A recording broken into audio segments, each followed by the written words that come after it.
우리가 이 세상에 태어난 이후에 참 많은 인간관계를 맺고 살아가죠.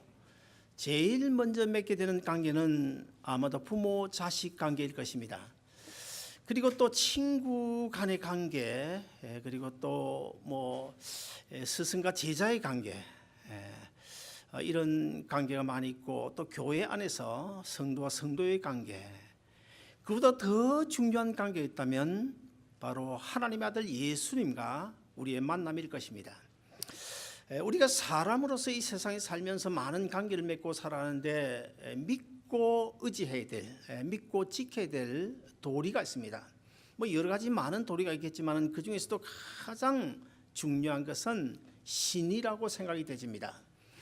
그래서 이런 말이 있습니다. 사람이 세상에 태어나서 터놓고 자기 속에 있는 말을 할 수 있는, 정말 믿고 의지할 수 있는 친구 세 사람만 있으면 그 인생은 성공이다, 그런 이야기가 있습니다. 이 시간에 한 번쯤 우리가 생각해 볼 필요가 있을 것 같습니다. 여러분 한번 생각해 보세요. 과연 내가 믿고 내 속에 있는 것을 터놓고 이야기하고 할 수 있는 그런 친구가 과연 세 사람이 될까 한 번쯤 생각해 볼 필요가 있을 것입니다. 사실 신의를 지키는 사람 결코 많지 않습니다. 신의를 찾아보기 힘든 그런 어려운 시대에 우리가 살고 있습니다. 어떤 면에서는 돈 몇 푼 때문에, 아니면 말 한마디 때문에 그동안 오랫동안 쌓아왔던 그런 신의를 헌신짝 버리듯이 저버리는 그런 시대가 되어진 것 같습니다. 지금 한국에서는 여러분도 잘 아시겠지만 전직 두 대통령이 지금 감옥에 들어가서 재판을 받고 있습니다. 제가 그분들 그 재판받는 과정이나 아니면 들려오는 그 메시지, 그 매스컴을 통해서 이런저런 이야기를 들어보면 참 안타까운 점들이 들어있는 것 같습니다. 그 중에 어떤 분은 어떤 대통령과 40년이 넘게 한솥밥을 먹으면서 정말 형제보다 더 가까운 사이, 소위 말해서 금고지기, 또 다른 말로 하면 집사라고 그러죠. 그렇게 40년을 믿고 지내온 사이인데 정권이 바뀌고 또 어려움에 처하게 되니까 그만 주군을 하루아침에 배신하고 주군에게 모든 것을 덮어씌우는 이런 모습을 보면서 얼마나 안타까운지 모릅니다. 사실 이렇게 정치판은 말할 것도 없고, 사실 우리가 회사에 나가서 일을 하든지 아니면 많은 사람들을 만나는 그 인간관계 속에서도 사실 신의를 찾아보기 어렵습니다. 심지어 예수 피로 형제 자매된 교회 안의 성도들 간에도 사실 별것 아닌 것 때문에 신의를 저버리는 그런 경우가 많이 있습니다. 여러분, 성경에 수없이 많은 인물들이 나옵니다마는 그 성경에 나오는 인물들 가운데서 정말 신이라고 말할 때 누구를 꼽을 수 있을까? 한 세 가지로 구분할 수가 있습니다. 첫째, 하나님과의 사이의 신의를 우리가 따질 때는 제 생각에는 아마 다니엘을 들 수 있지 않을까, 그런 생각이 들어요. 여러분, 이 다니엘을 가리켜서 어떤 사람이다, 어떤 다니엘이라고 하는 그 다니엘 앞에 수식어가 붙습니다. 다른 사람은 붙지 않는데 이 다니엘에게 꼭 따라다니는 수식어가 있는데 바로 백절불굴의 신앙인 다니엘, 이런 백절불굴이라는 100번을 끊어도 굽히지 않는 그런 신앙의 사람, 그런 수식어가 이 다니엘 앞에는 언제나 따라다니고 있습니다. 그리고 또 사실 주님과 나와, 예수 그리스도와 나와의 관계 속에서 신의를 따진다면 지난 기독교의 2000년 역사 가운데 정말 많은 사람들이 있겠죠. 주님과의 그 신의 때문에 얼음 구덩이도 마다하지 않냐고 던져지고 맹수의 밥이 되고 참 칼이나 창에 찔려 죽기도 하고, 이런 신의를 지키는 사람들 많이 있지만은 그 중에서 한 사람 예를 든다면, 그러니까 예수님 오신 이후 주 AD 165년, 165년이죠. 165년 2월 23일입니다. 정확하게 2월 23일 그날이 토요일인데, 그 토요일 날 서머나 교회 감독이었던 폴리갑, 그리고 이 폴리갑은 서머나 교회 감독이면서 사도 요한의 제자였습니다. 그런 그 폴리갑이 그 어떤 원형 경기장에서 화형을 당해 순교한 날이 바로 그날입니다. 어느 날 그 서머나 원형 경기장에서 운동 경기가 열렸어요. 한참 운동 경기가 진행되고 있는데 어디선가 한 사람이 막 소리를 지르는 거예요. 폴리갑을 잡아라, 이런 소리가 들렸습니다. 그러니까 수많은 사람들이 그냥 합창을 하는 거예요. 폴리갑을 잡아라. 그 결국 이제 어떤 한 노예가 붙잡혀 가지고 폴리갑이 숨어 있는 그 은신처를 이야기하는 바람에 폴리갑 그 사도님, 폴리갑 그 목사님이 체포가 되게 됩니다. 그때 로마 그 군인들이 폴리갑을 해유를 하는데 어떻게 해유를 하는가 하면 많은 맹수들 원형 경기장에다 풀어놓고 폴리갑 감독에게 이런 해유를 합니다. 당신은 정말 고명한 사람으로 알고 있어. 그래서 정말 당신을 우리가 죽이기는 결코 쉬운 일이 아니요. 그러므로 이제라도 로마의 가이사 황제가 주님이고 예수 그리스도가 나의 주님이 아니라고 한마디만 하시오. 그러면 살려주겠소 하고 해유를 합니다. 그때 이 폴리갑이 그 로마 군인들 앞에서 어떻게 대답했는지 아십니까? 내가 지금 86년을 살아왔는데 내가 믿는 우리 주님은 지난 86년 동안 한 번도 나를 배신한 적이 없는데 나 어찌 그런 주님을 배신할 수가 있겠소? 그러니 어서 나를 죽이시오. 그래가지고 결국 화형에 처해서 순교하는 그런 놀라운 사건이 있었습니다. 사랑하는 여러분, 날 구원하신 우리 주님과 나와의 관계 속에 여러분 얼마나 큰 신의를 가지고 있습니까? 그리고 또 인간관계 속의 신의를 따지자면 성경에 나온 인물들 가운데 우리 요나단을 꼽을 수가 있을 것입니다. 요나단은 사실은 사울 왕의 아들이죠. 그런 그 사울 왕의 아들이 사울이 그 자기의 친구인 그 다윗을 죽이려고 할 때에 요나단이 생명을 걸고 그것을 막아주고 자기 친구를 보호했던 그런 신의 사람, 친구의 우정을 따지면 요나단 따라갈 사람이 없겠죠. 그런데 오늘 우리가 읽은 이 본문에 보면 요나단에 걸맞는 그런 또 다른 한 신의 사람이 나오는데 바로 오늘 본문의 주인공인 무비보셋입니다. 이 무비보셋이 누군가 하면 사울 왕의 손자이고 바로 요나단의 아들입니다. 그러므로 이 무비보셋은 그 아버지의 그 아들이라는 말을 들을 수 있을 정도로 아주 신의가 있는 사람이었습니다. 하나님의 뜻을 저버린 사울 왕이 블레셋과의 길보아 전투에서 결국 죽음을 당하게 되죠. 그리고는 이제 그 가문이, 사울 왕의 가문이 완전히 패가망신을 하게 됩니다. 그때 사울 왕의 그 일가족들이 다 죽임을 당할 때에 그 손자 중에 하나 무비보셋이 아주 어린 이제 갓난 아이인데 이 갓난 아이를 유모가 안고 도망을 가다가 그만 떨어뜨렸어요. 떨어뜨려 가지고 그냥 다리를 절게 되었습니다. 자, 그리고는 세월이 지나서 이제 다윗이 사울 왕의 뒤를 이어서 이스라엘 제2대 왕이 되죠. 그런데 다윗이 옛날 그 친구 요나단의 우정을 생각하게 됩니다. 그래서 혹시라도 어디에 요나단의 그 자손들이 어디 없을까? 그래서 신하들에게 명령을 해요. 혹시나 어디 요나단의 아들 아니면 사울의 손자 누가 있으면 데리고 오라고. 그런데 마침 이 무비보셋을 이제 신하들이 데리고 오게 됩니다. 그때부터 이 다윗 왕은 이 무비보셋을 그 예루살렘 자기 왕궁에서 한 상에서 밥을 먹고 돌봐주고 은혜를 베푸는 그런 놀라운 일들이 있었죠. 자, 그렇게 이제 다윗 왕이 이스라엘의 제2대 왕으로 7일을 하고 있을 때에 그 다윗 왕 그 말년에 가가지고 다윗 왕이 낳은 그 아들 압살롬에 의하여 반역을 당하지 않습니까? 그래서 이 다윗이 이제 그 신복들과 더불어서 마하나임 강야를 거쳐서 이제 망명길에 오르게 되는데 일부 많은 신하들은 그 압살롬 편으로 다 넘어가 버리고 아주 정말 끝까지 신의를 지킨 신복들이 다윗 왕과 함께 이제 유대 강야를 거쳐서 망명길을 떠나게 됩니다.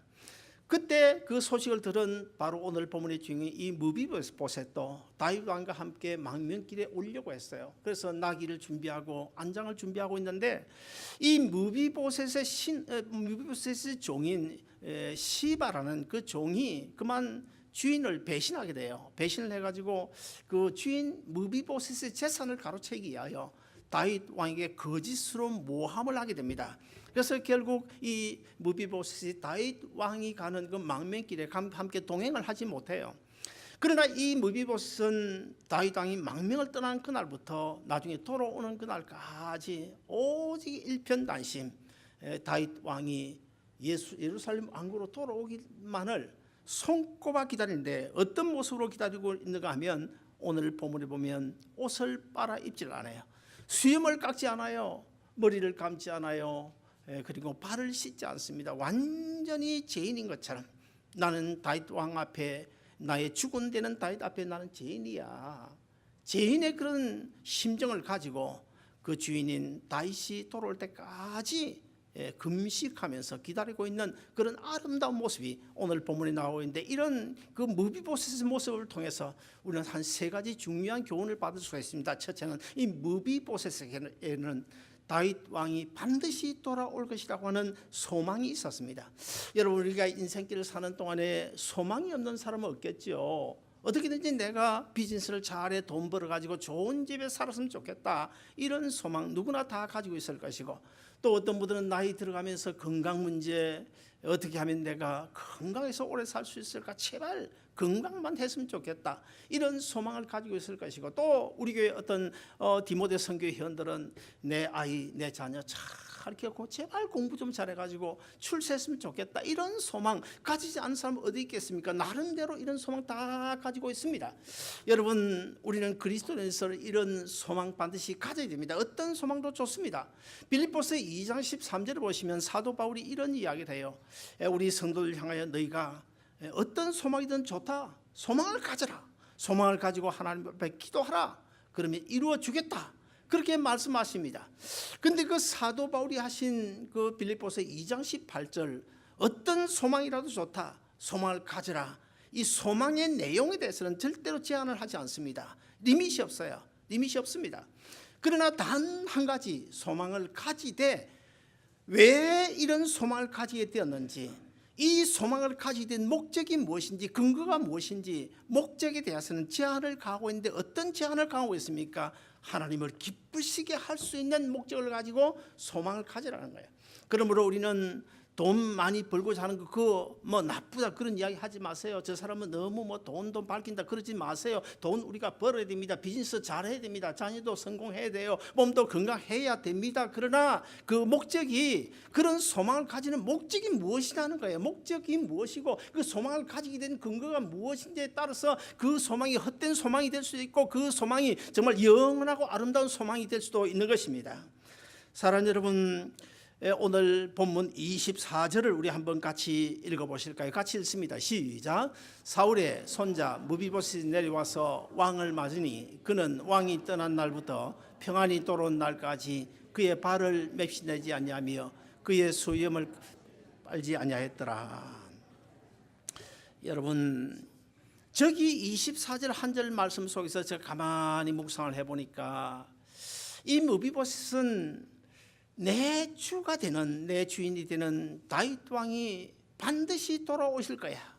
반드시 망명길에서 예루살렘으로 귀환할 거야 라고 하는 소명, 그 분명한 소망을 가지고 있었습니다. 그리고 두 번째는 내 주 다윗 왕이 망명길을 떠났으니 얼마나 지금 고통당하고 있을까, 얼마나 고난을 당하고 있을까. 그러므로 나도 그 주인의 고난에 동참해야지. 그래서 수염을 깎지 않습니다. 머리를 빨지 않습니다. 옷을 빨아 입지 않습니다. 발을 씻지 않습니다. 죄인처럼 그 주인 다윗의 고난에 동참하는 그런 심정으로 살아가고 있음을 그 말씀을 통해 우리가 발견할 수 있습니다. 그런데 한 가지 분명한 사실은 이 무비보셋이 소망을 가졌는데 다윗 왕이 반드시 돌아올 것이라는 이 소망을 가졌는데 그 소망의 근거가 무엇이냐는 것입니다. 그 소망의 근거 그것은 바로 하나님께서 다윗과 맺은 그 언약을 근거로 삼고 하나님께서 반드시 내 주 다윗 왕을 돌아오게 해 주실 것이라는 그런 소망을 가지고 있었습니다. 왜냐하면 다윗 왕은 일찍이 하나님과 언약을 맺지 않습니까? 하나님께서 언약을 맺으셨어요. 너와 네 후손들의 그 왕권을 내가 보장해 주겠다. 이런 하나님의 언약이 있기 때문에 그 언약의 근거에서 지금 무비보셋이 그런 소망을 가지고 지금 주인을 기다리고 있는 것입니다. 여러분 옛날에 그러니까 1300년대죠. 그러니까 제임스 와트라는 아주 유명한 화가가 있었습니다. 그 화가가 여러 가지 아주 명화를 많이 그렸는데 그 가운데 소망이라는 그런 명화가 있는데 한번 영상으로 띄워주시길 바랍니다. 잘 보이는지 모르겠습니다만 저기에 지금 지구이가 있어요. 지구이가 있는데 그 위에 어떤 한 소녀가 지금 앉아서 하프를 지금 켜고 있어요. 하프를 켜고 있는데 여러분 지금 잘은 안 보입니다만은 지금 눈을 감겨져 있어요. 수건 같은 것으로 눈을 감겨져 있는데 아마 우리가 짐작컨대 분명히 이 소녀는 맹인이었었고, 그 다음에 또 다른 것을 우리가 한번 짐작해 보면 저 하프가 있는데 하프 사이에 줄이 보이지를 않습니다. 여러분 하프 줄이 몇 개인지 아세요? 하프 줄은 뭐 시대에 따라서 만드는 그 과정에 따라서 줄이 뭐 3개 이상, 어떤 데는 30개, 요즘에 나오는 하프는 47가닥이더라고요. 자, 이런 많은 줄들 가운데 줄이 없어요. 오직 한 줄만 남았습니다. 한 줄 남았는데 저 소녀가 지구 위에 앉아서 앞도 보지 못하면서 그 한 줄, 달랑 한 줄 가지고 얼마나 열심히 하프를 켜고 있는지 몰라요. 여러분 하프 줄이 47개 다 있어도 우리가 그 하프를 켜기가 얼마나 어렵습니까? 그런데 한 줄 달랑 남았는데 그거 가지고 지금 열심히 지금 하프를 켜고 있는 저런 모습. 사랑하는 여러분, 저 이 그림이 우리에게 주는 교훈이 있는데 그 교훈이 무엇일까요? 우리가 이 땅에 살아가는 동안에 필요한 것이 많습니다. 사람 관계 인맥이 필요합니다. 내 배우에 나를 도와줄 그런 인맥이 필요해요. 권력도 그 층에 있는 그 나를 도와줄 수 있는 인맥이 필요해요. 그리고 돈 있어야 됩니다. 금맥도 필요합니다. 그리고 돈줄도 있어야 됩니다.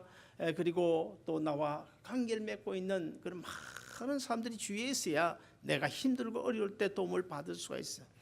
근데 저기에 나오는 저 소녀가 우리에게 보여주는 중요한 교훈은 인맥의 줄이 끊어져도 좋다는 거야. 금맥의 줄이 끊어져도 좋다는 거야. 돈줄이 끊어져도 좋다. 주위에 사람들이 다 떠나버리고 나 혼자 외롭게 있어도 좋다. 그러나 나를 죄에서 구원하신 주님과 십자가의 보혈을 통한 생명줄 이거 하나만 있으면 나에게는 얼마든지 영원한 소망이 있고 내 인생 아름답게 노래할 수 있다라고 하는 사실을 우리에게 보여주는 것입니다. 사랑하는 여러분, 우리가 여러 가지 계획을 많이 하죠. 우리 타미 집사님도 유아 집사님과 우리 집에서 그저께 저녁인가 한참 11시까지 이야기를 나눴습니다마는 참 하나님의 은혜로 너무너무 참 큰 회사 사장이 되어 왔어요. 나 깜짝 놀랐습니다.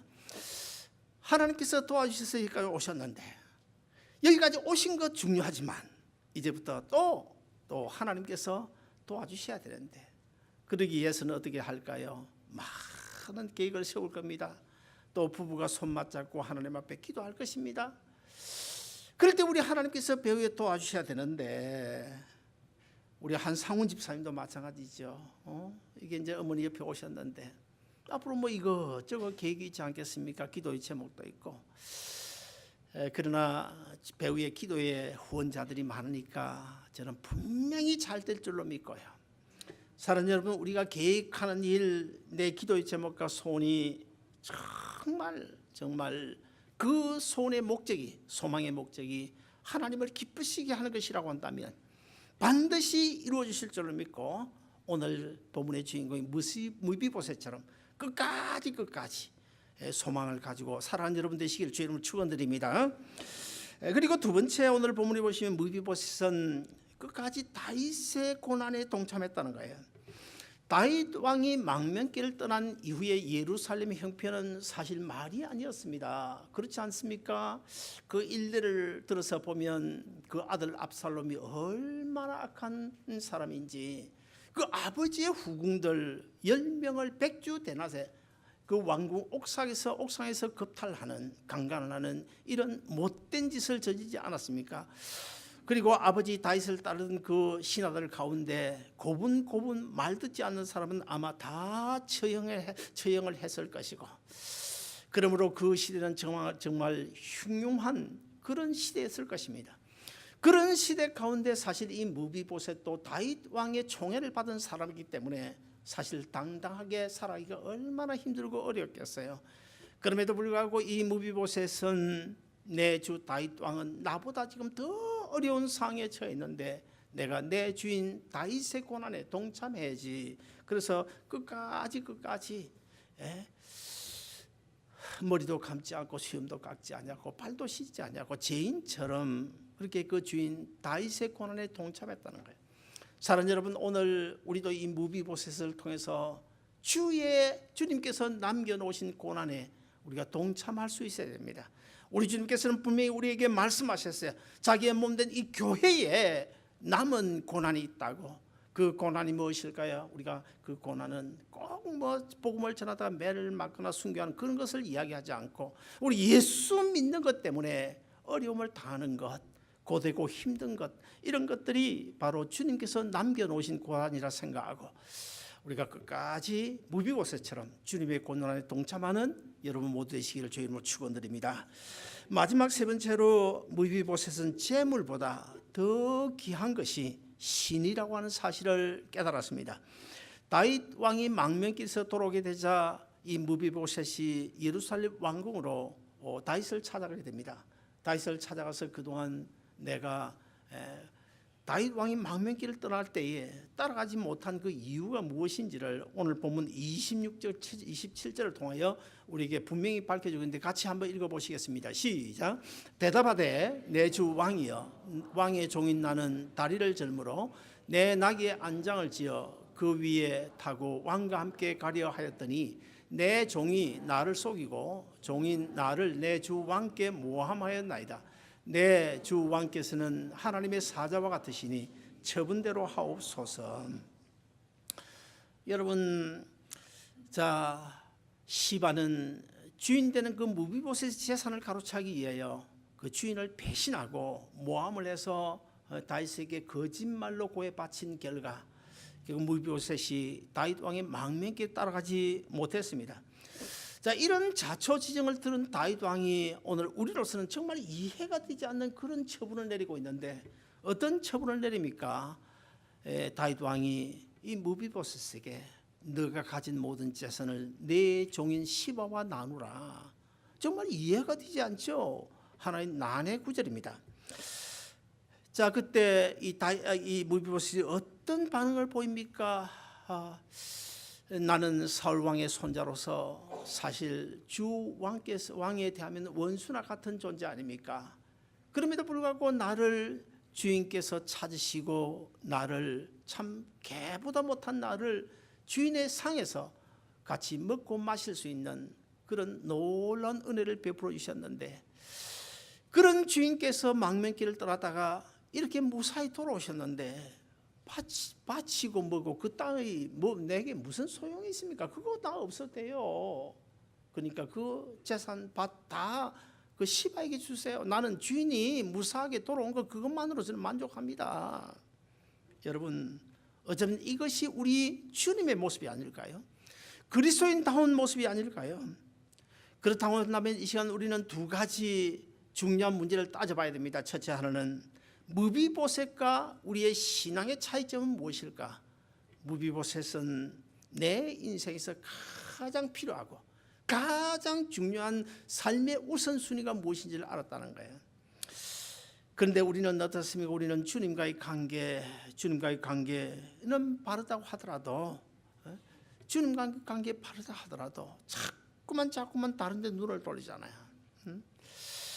우리는 신앙의 우선순위를 모르고 살아가는 것은 아닐까 한번 좀 생각해 봐야 되고, 그 다음에 두 번째는 무비보셋은 재산이 아무것도 없다고 하더라도 나에게는 주인만 무사하게 돌아왔으니까 주인만 있으면 된다고 하는 이런 자세를 가지고 있는데 오늘 우리는 어떻습니까?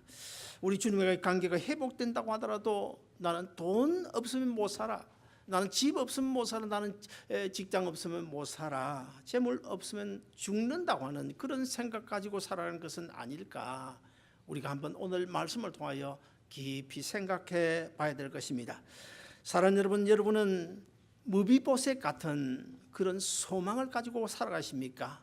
그저 인간적인 욕망에 의한 소망은 아닙니까? 정말 목적이 분명한 하나님을 기쁘시게 할 수 있는 그런 소망 가지고 살아가십니까? 그리고 우리 주님께서 당하신 그 고난에 날마다 십자가에 죽으시고 부활하실 때까지 당하신 그 주님의 고난에 나도 동참해야지, 그런 마음 자세를 가지고 살아가십니까?